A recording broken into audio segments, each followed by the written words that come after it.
Let's be real. The best time to get your money right was yesterday. The next best time is today. I know, I get it. I've been there. Credit card debt, bills piling up, and not taking those calls. I was making good money, but still living paycheck to paycheck. I didn't know what I didn't know. I was embarrassed and I was ashamed. Can you relate? But I have good news. You can take action today. It's not too late. Hi, I'm Dignity Coach MarieYolaine, and I am here to empower you to reclaim dignity in your finances. Ooh, yay! Hello, everybody out there in Streamland, I'm going to say. Welcome to Money Talks Live, the weekly Focus Fire chat where we gather to impart information to everyone who wants to improve their financial life, their financial mindset, to gather and get the financial information that we need to just make our financial lives better. And who doesn't want that, right?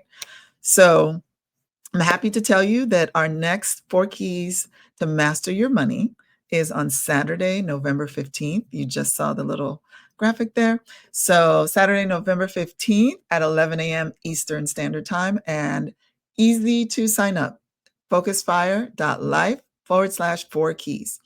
We're going to be addressing your money history, your money story, because a lot of us do not even know what that is, and really addressing money trauma that also a lot of us don't know that we have that. But if I said to you right now, do you have McDonald's money? I'm sure it'll all come back to you. The things we heard as children does and continues to impact how we make our money decisions. And we're also focused now on being different by December. I'll tell you a little bit more about that later. But sign up for the workshop. Come and get the information that you need so that you don't have to wait till January 1st to address your money. You can do it now. So I am very excited today for multiple reasons, right? So it's officially fall. As you can see, I'm doing my fall thing today. This came together like, I'm not even going to take credit for it. I just felt very orangish today, and here we are. Even my little flower back there is in the whole program with us.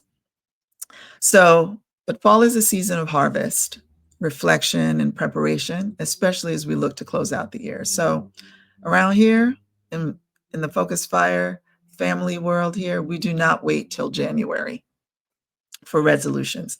We're choosing to be different by December. And that means we're going to start now. So I'll share some more about how you can be a part of our Different by December event taking place on December 6th. Today's episode, though, is about financial dignity in renewal. And as we prepare to close out the year, how can we shed old habits, reset our money mindset, and make intentional choices? Intentional choices that prepare us for long-term stability and peace, which is what we all want right now, all over the earth. So today's guest, I am so excited about this. Today's guest exemplifies leadership in action. With over 35 years of financial experience, Yvonne Allmond serves as the Executive Vice President and Community Engagement Officer at TowneBank. Her extensive career spans roles with the FDIC, the Economic Development and Finance Corporation, and over 15 years as a member of TowneBank's private banking group. A civic leader and an award-winning advocate, Yvonne has created and conducted financial literacy seminars for schools, churches, and community organizations, empowering individuals to make wise financial decisions and achieve independence. So please join me in welcoming Yvonne Allmond to Money Talks Live. Thank you, Marie. Hi. How are you? I'm good. How are you doing? I'm good in this little breezy climate down here in Virginia. Well, we have a breezy climate out here in New York as well. So it's cold. I feel like it's cold, right? Chilly. Yeah, it's chilly, right? Chilly. Mhm. As I tell people all the time, I'm Haitian, so anything under 75 is winter. Like, we don't even bother with the chili. We're just like, it's hot or it's cold. So, which is why I've already started to prepare myself with my situations here. So, thank you, Yvonne, for making time today. I know My that you have a pleasure. wealth of information, so I'm excited for the people to hear from you. And I know that you're going to just be dropping gems and sharing information that they need. So let's just dive right in. So, as I shared earlier, our whole focus right now is different by December. And the main core concept of that is our mindset, how we're going to change our mindset. So, as we approach the end of the year, we talk a lot here about being different by December, choosing transformation now, not later. As I'm sure you've heard, people are like, well, it's already November, so let me just let the year ride out. And then I'm going to start fresh in January. I'm going to do all of these things, right? So, when you hear transformation now, not later, how does that idea resonate with you in your work with helping others achieve financial literacy and financial stability? As close as it is to the holidays now, it's a little bit difficult for some people because they want, they want everything. You've got holiday meals, you've got family, you don't have time to think about money, this and that. But the current climate all over is forcing a lot of people to think about things that they never had to think about before. Furloughs, losing your job, the job may not be there. Um, People are going to have to start now thinking about what they need to do. And one of the things, as basic as it is, they really need to literally sit down at the dining room table, kitchen table, and write down all of their expenses, even their weekly grocery bills. You have it in your head that, oh, I'm spending this, I got to pay this, I've got to pay that. When you write it down, it looks different. And you will be upset with yourself. I'm paying this, I'm paying this. All of the streaming services that you have lost your job. Do you need Hulu and Disney and ESPN and Netflix and all of it? Do you?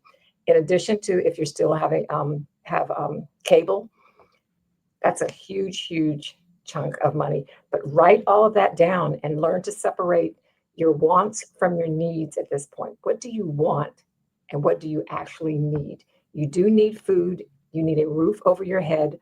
What do I need to do to make sure that that happens? I know everybody wants whatever the latest game is for Christmas and all that. Everybody's not going to have that. This Mm, is a different time. And even if you were thinking about buying a new car, tariffs are on the car. So if maybe the car was $50,000, $40,000, they're adding maybe $30,000 on that. This wow. is not the time to buy it then, but it's hurting the car dealers. But you've got to make sure that you pay attention to that. And you need transportation. Is there any way that you can make what you have do until things kind of subside and you see where they're going? But we're in very, very uncertain times right now. And I have a couple statistics if you got a couple moments. Um, Absolutely. Bring them. and these are surprising to a lot of people. And this is assuming that we have 350 million people in this country. Okay. 44% of all people in this country do not have $400 for an emergency. And that $400 could be, overnight at a hotel in case something happens, maybe getting a cab or an Uber or something to Mhm. get to an emergency, something. But they do not have $400 for an emergency. And if you do the math, that's like 154 million people Mm, do not have that. Another 43% student loan borrowers. 43% of student loan borrowers are not making any payments, and some of those are going into default. And when your student loan payments go into default, that goes on your credit report. And that's just going to make your life even more difficult. If you've got some late pays on your credit cards or something like that, they will disappear once you start making those payments. Defaulted student loans are going to show up, and that is going to affect everything on your credit going forward. They do not accept anybody that you are getting a loan from, except maybe some of the high interest rate people who provide loans. mhm. Um, they're not going to do business with you if you're defaulted on those student loans. And another statistic, 38% of American households have credit card debt, averaging almost $20,000. at more than 16 or 17% interest. Mm, That's a lot of money. And importantly, as people are starting to age, I mean, the boomers are out here still working and thinking to retire, trying to retire, but 33% of all Americans have not saved one penny for retirement.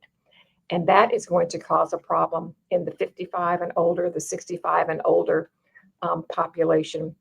If you look at a 55 and older, 65 and older um, living conditions or living arrangements, living affordable housing, mhm. affordable housing is not there, and the places that you can go, assisted living, they could cost you like $7,000-8,000 a month, Yes. and it is not inexpensive. And a lot of people use money orders. They use very expensive ways to pay for things because more than 9 million people, 9 to 10 million people in this country are unbankable. They cannot open a checking account, even if they wanted to open a checking account. So they Wow. have to go to these places because there is something in their past that is on the system, a worldwide system, nationwide system, that has caused them to be unbankable. Now, some people who think they're unbankable can actually go in and get an account. They have an account for everyone. But Mhm. like you said, there's shame associated with it. They think they can't do it. They think their credit is bad. And maybe it isn't. Maybe it isn't. So, Thank you so much for that. You literally did a whole commercial for 4 Keys to Master Your Money for me. Like the things you just mentioned, less than $400 in the bank, defaulted student loans, credit cards, right? Like that is the trifecta if we mhm, think about it, right? And then when you sprinkle shame on that and mhm, you sprinkle fear on that, it creates an environment where that person feels like I'm not going to ask for help. I'm too embarrassed to do that, mhm, right? And I don't want anyone to know, which then starts the cycle again, mhm. right? And then makes them so susceptible to these predatory lending, That's right. right? And the places that they will go to, because as you said, they believe something that they don't have any proof of. It's like that acronym for fear, which is false Mhm, evidence appearing real, right? So mhm, because I'm too afraid to go to the bank to find out whether or not I can open a savings or checking account, I don't go, mhm, right? So I've closed that opportunity on fear, not facts, right? I've not been told one way or the other because I'm also afraid of rejection. mhm. So I Exactly. don't go. So then I've now created this whole mindset that is not true because, Mhm. again, no facts. So then I end up with over here where I'm paying 24.99 on a credit Exactly. card to get my car, whatever it is, or I'm doing the cash advance place, Yes, which is right? expensive also. Correct. So again, I want to make sure people understand that all of this started with your mind, all of it. So the moment you change your mind about money, the Mhm. moment you go from fear to facts, you will make better decisions. And it doesn't happen overnight because It even if does you not find happen. out, right? It Doesn't does not happen overnight. You didn't get there overnight, and you're not gonna fix it overnight, but you need to get started because you cannot go forward with anything without having some finances. If you want to travel, you have children, you need things for you have to have money. And we have seen now with the shutdowns and SNAP benefits and all of that, you're gonna have to look out for yourself. You need to find a way to take care of yourself and your family. And there are ways to do that that just depend on yourself. Just learn to depend on yourself. The other things may be there, but always try to make yourself depend on what you have. This is what I have to work with. Period.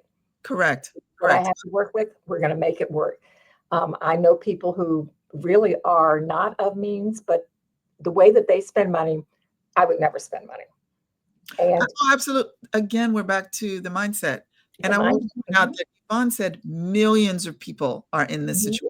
So you're not alone. Millions. You are not alone. And when you come into the bank, you would be surprised when you see that I do a whole class on relationship banking. A Mm, lot of people may cash a check, they may go through the drive-through.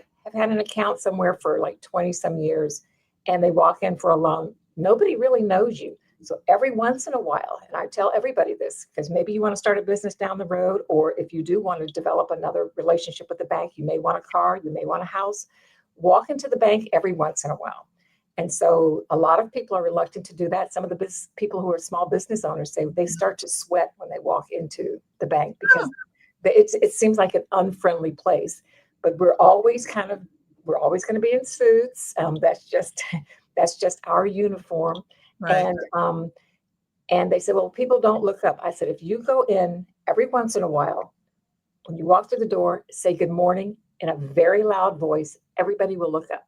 They will see you. Trust me, they will all look up and see you. And then start chatting with the person. If there's a receptionist, all of our branches at town have a receptionist. And then the people on the desk, chit chat with them. And then when you need something, they'll say, oh, he or she comes in here all the time.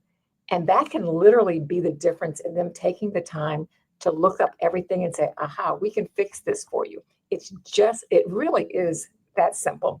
And if the location that you are used to going to, even through the drive-through, if that's not as friendly, but you still like that bank, you can go to any of the other branches of those banks where you find someone who is friendly and work with them.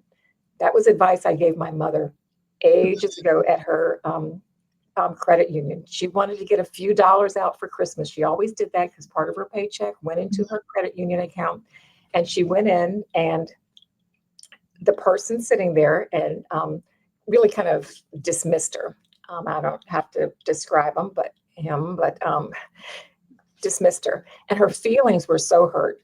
So when you hurt my mom's feelings, you hurt my feelings too. So I told her, I said, go to another branch of that credit union and do the same thing. So she said that, well, there's somebody who reminds me of you at another place. So she went over there, and right away she got the money that she wanted for Christmas and everything out of her account. And she continued to go all the way over there to bank with that person, and they became friends. I became friends with her.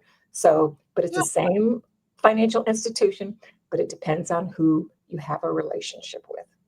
You already said the word I was just about to say. Relationship and community is Yes. very important, right? And Very again, important. when you're going through something as traumatic as trying to address your finances, again, the tightness in the chest, the sweaty palms and everything else that comes with that. This is why community is so important, and to be in a place where you don't feel ashamed. Again, I see this in the workshops where people are literally crying because they're remembering that what they went through. And it's a torment at this point, right?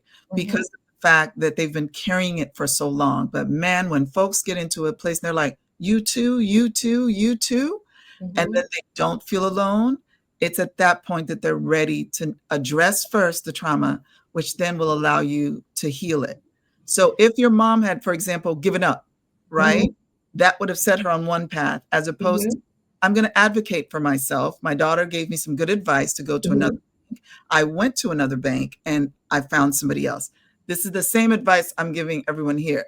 You cannot walk into one place and then go, oh, nobody looked up or nobody said anything, therefore I'm never going to go to another bank again.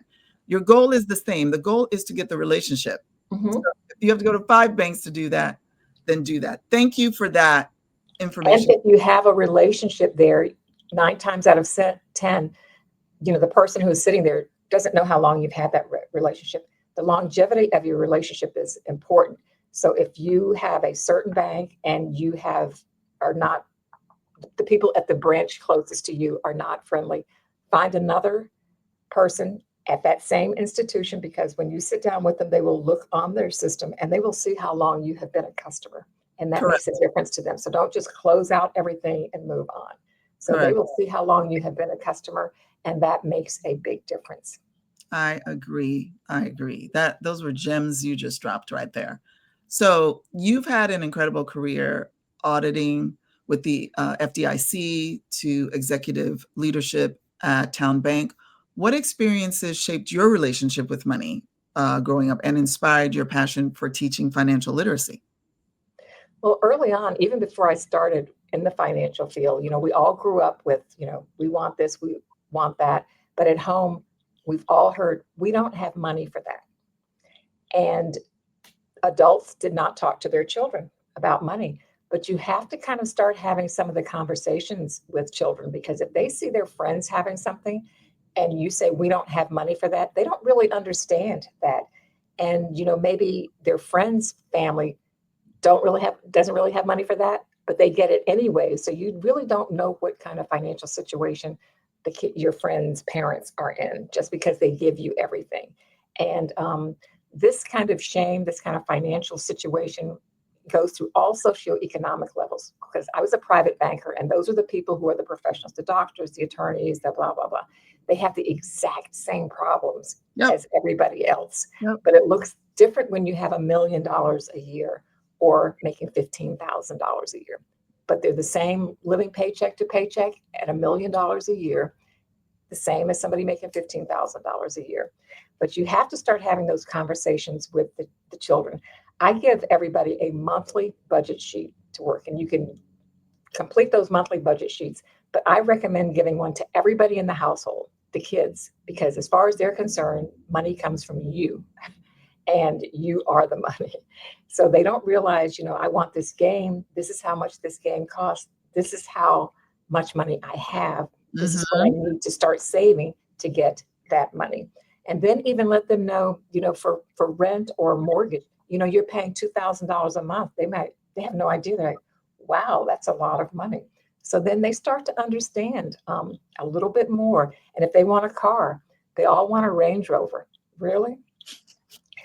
I was talking to some athletes. They all want a Range Rover. I said, how many of you want a Range Rover or a Honda? So no hands went up for the Honda.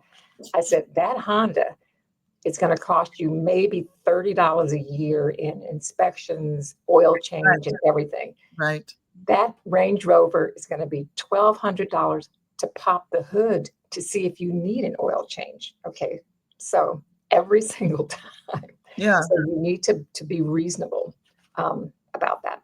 Nope, I 100% agree, and I loved what you said, again, about coming around the table, and I think that we do a disservice to our kids when we don't teach them about value things and the cost of things.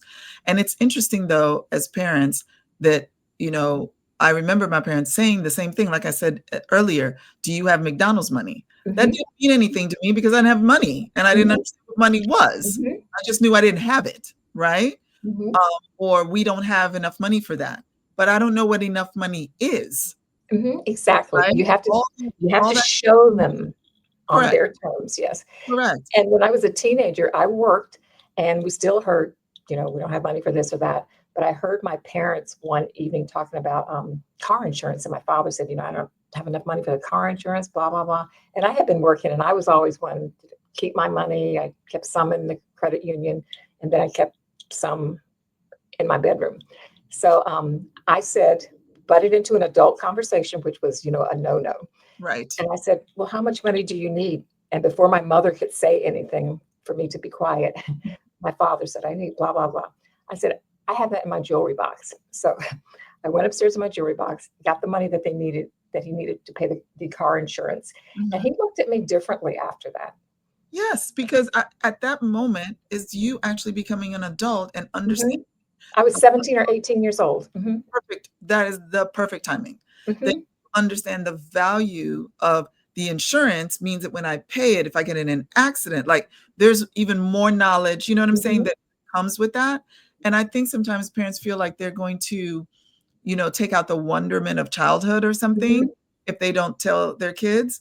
I'm not saying at birth to tell them all of these things, but at the moment that a kid is asking you for something, they need to understand the value of that thing. And especially your Otherwise, teenagers. giving them the shoes and giving them the things. Exactly. And again, as you become an adult, it's just, I'm going to get it.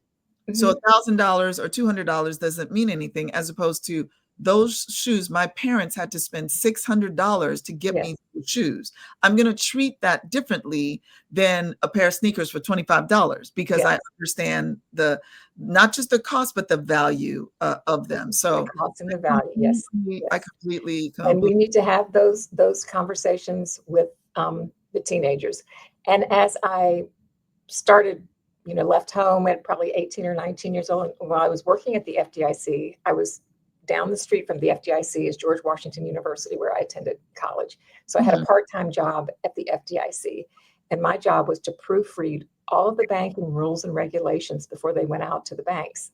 So Mm. as I'm reading that, I'm like, my family doesn't know this. My parents don't know this stuff. So I changed my major from pre-med to finance because I saw how important it was in the whole community. Our families, our aunts, nobody had money for anything, even though everybody was working. And it completely changed things for me. And as I started in a banking career with the FDIC, once I graduated and then left to go into banking, another thing, if your kids are still at home, college graduates don't know what to do, tell them to go work for the federal regulators, because they will pay you while they're training you, and you will be on the road, and they will pay for your housing while you're traveling all over the place. So get them out of your house. So, You said get them out of your house. So and with a good job. thank And you for any making that. bank, once you're tired of all the traveling, starting to settle down and maybe get a family, any bank in the country will hire you if you've worked for the regulators, because you know the rules, and they have departments. Right. So you're guaranteed A job. jobs for life if you're in the financial industry, and you learn how much money and the knowledge of money and the rules around money affect everything that we do. It became so interesting. So I stayed with it, and I stayed in the room. Sometimes you talk about hostile work environments and this and that. So if you're in an environment where you may be the only woman, the only person of color, or whatever, you need to stay in that room anyway, because the information that is needed for your entire community, for everybody, is in that room. If you leave out crying, you're not going to get it. Plus, they're not going to talk around you anymore. So you need that information, and you stay in that room and you get that information. And I started creating the classes that I'm teaching even now. Mhm. Some 35 years ago, I put them together on my own and went out into the community to churches and started teaching the basics based on my own family's experiences. And that I was doing that on the side while I was doing my regular job, all the way up until COVID hit.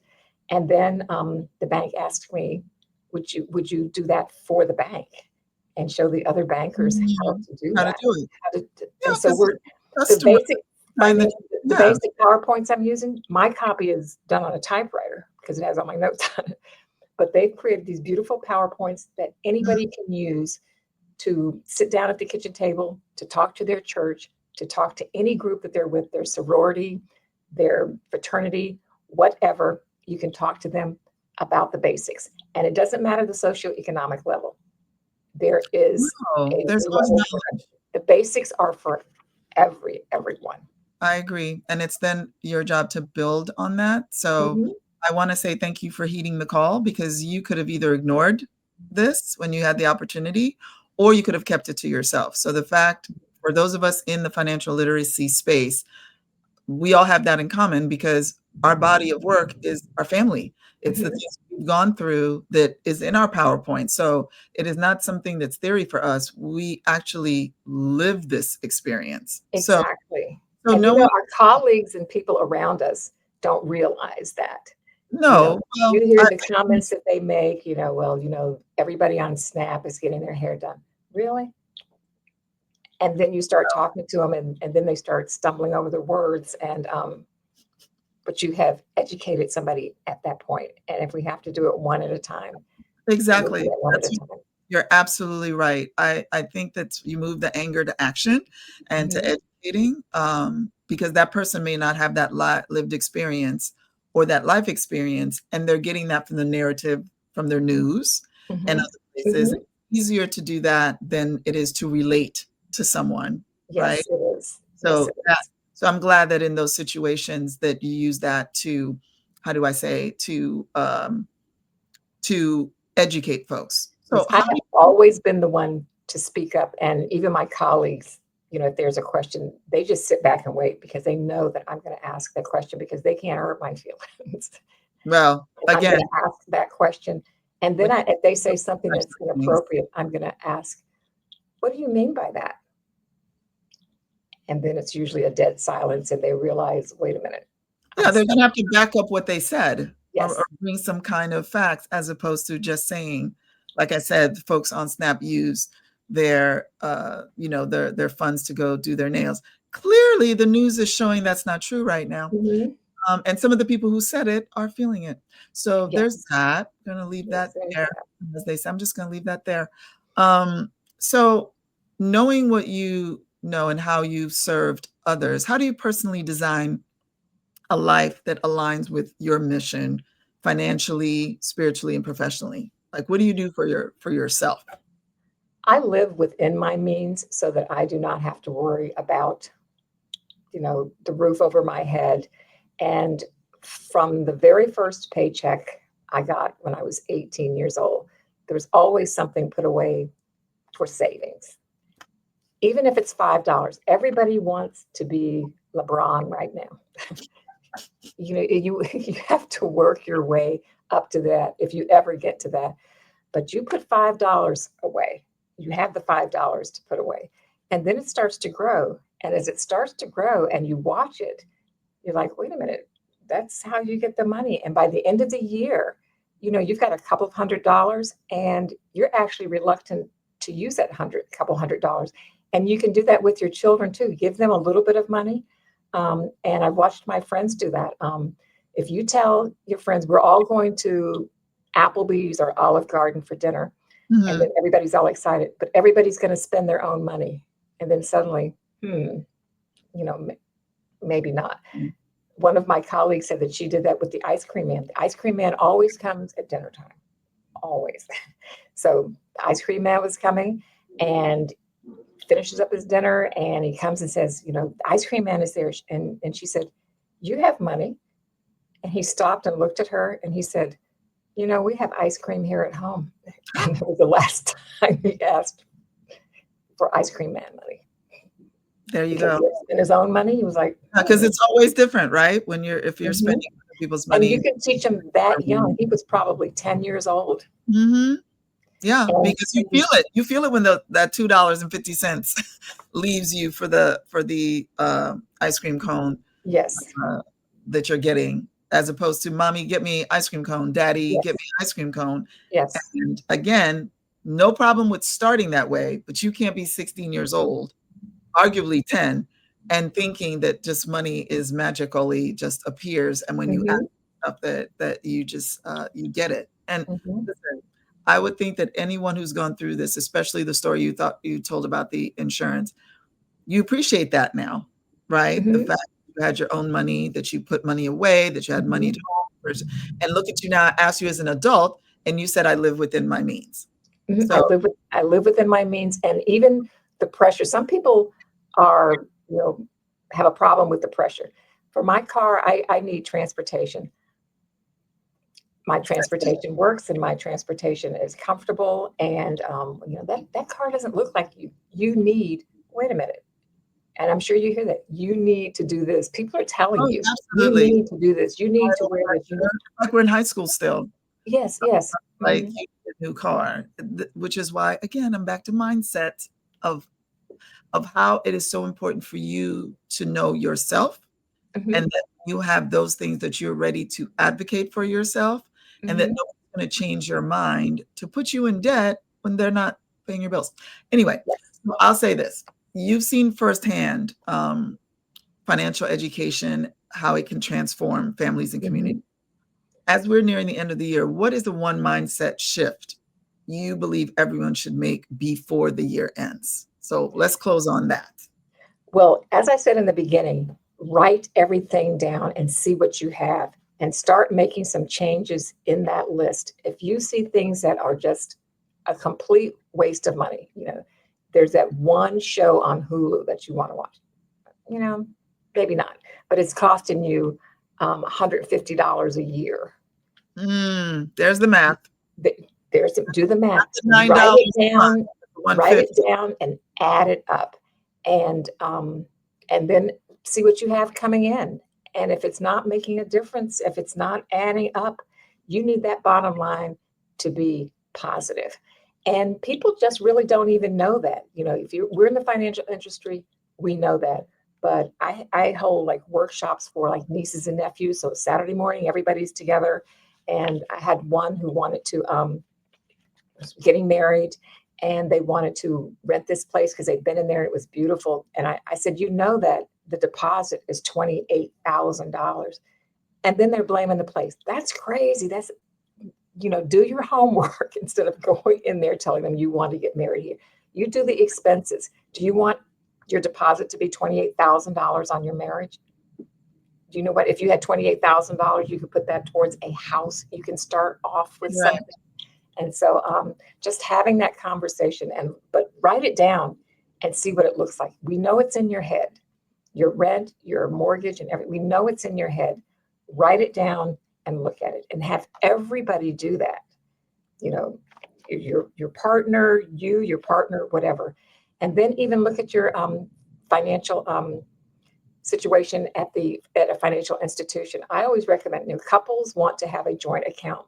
Mhm. That is good, but you also should have an account in your own name and have your own money just for an emergency. If something happens to one of you in a joint account, they have certain financial institutions will read the death notices that they're going to shut that account down. And if you have money in your own name, there's some things that you have to get taken care of right away when somebody passes away. And you will at least have the money to do there before you go into the bank and settle it on that joint account. It's very, very important. Plus, if you're not getting along, and I have seen a race to the bank, people coming there in their pajamas, but it's too late because the other one beat them by like 30 minutes into the bank.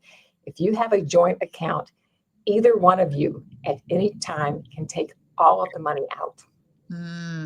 That's how it is. So that's why you still need money in your own name. And when I have a couple sitting there, whoever the partner is, I tell them the same thing. You have an account in your own name. You have one in your own name, and in addition to a joint account. And it also gives you more in FDIC insurance. That's another whole issue. But Right. This is why I told you at the beginning you're coming back. And I was right about that. So yes. Thank you for dropping Glad that nugget, actually, as the last thing here, to be thinking at the end of the year. What I keep hearing is write it down. Write it down. Look at it. In a place, look at it, and then see, is this really the cost of this 150? Am I getting the value of it watching this thing once a month or using it once a month, right? And so I know that folks are always thinking about what this is taking away from me. I feel like the writing is going to help you to see what the value is and what it can add to you. So there's many more topics that we're going to continue to talk about, but I want to say thank you, Yvonne, for coming on today and really my pleasure. Clearly, especially for the bank information, especially for telling parents that they should talk to their children, and giving that example of your own life so that folks can see, oh, okay, she does absolutely know what she's talking about. This isn't theory. This is our lived experiences, y'all.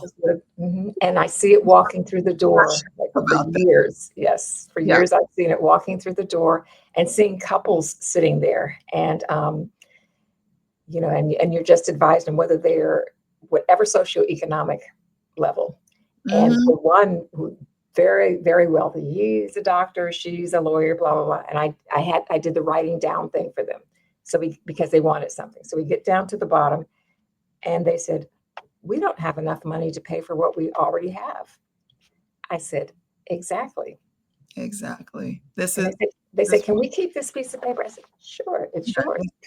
But they had never just, they know that they have a lot of money and they just buy. But sitting down there looking at it, because they didn't really grow up like that. It's not like generational wealth, it's new wealth for them. So they can remember, like cabbage and potatoes and all of that kind of stuff that's going to have to last us all week type of thing. Yeah. Correct. Well, I want to say thank you for the work that you are doing. I do agree that it is a calling. I say thank you for heeding the call to bring financial literacy in your community and all of the places that you have taught. I haven't met these folks, but I feel reasonably confident that the seeds you planted got watered, and there are people who are making better decisions now. So thank you for coming. And thank you for having me. No, you're welcome. I'm excited for you to come back. I am too. And spend time with us again. Have a There's wonderful so much more. Oh, I know. I'm 100%. That's why I knew that at the top of the show, which is why I said it. It'll be like part 2. Yes. So again, thank you for coming, Yvonne, and I look forward for when you return. Thank you so much, Marie. You're welcome. Wow. I hope y'all were taking notes because there was a bunch of good nuggets there that she dropped in. I'm sure some folks are like, oh, I don't know about the accounts. Pray, think about it. Because the thing is, you don't want to get in a situation, and that's when you need to make the decision. You want to be prepared. That's what this is all about, is making sure that you all are prepared to answer when a disaster strikes or an emergency strikes, that you are able to respond to it. And you're not like, oh my gosh, do we have enough money? Do I have an account? Do we have emergency savings? In the emergency is not the time to do it. Right. And listen, she said it multiple times, budget, write it down. So I'm going to do one more plug here for 4 keys to master your money without a budget that you hate. You need it, guys. This is where we are. So do you keep walking around this building, keep walking around with this tightness in your chest, or do you say it's time? And I don't want to be the person with less than $400 in my savings in case an emergency happens. I don't want to be the person with so many credit cards. I don't even know what's due or what I'm paying on. I don't want to be the person that I don't even know the status of my student loans, but since they're on pause, I'm just not going to deal with that until they happen. Those 3 things could hit you at the same time. I'll add one more stat to that, and that is that most Americans are 2 paychecks from eviction, from the curb, from their mortgage not being paid. The stress is not worth it. The stress, the energy you're using now to be stressed, you could use that same energy to become financially literate, not just for yourself, but for your family and for your kids, and change the trajectory of their life. And now you have financial peace.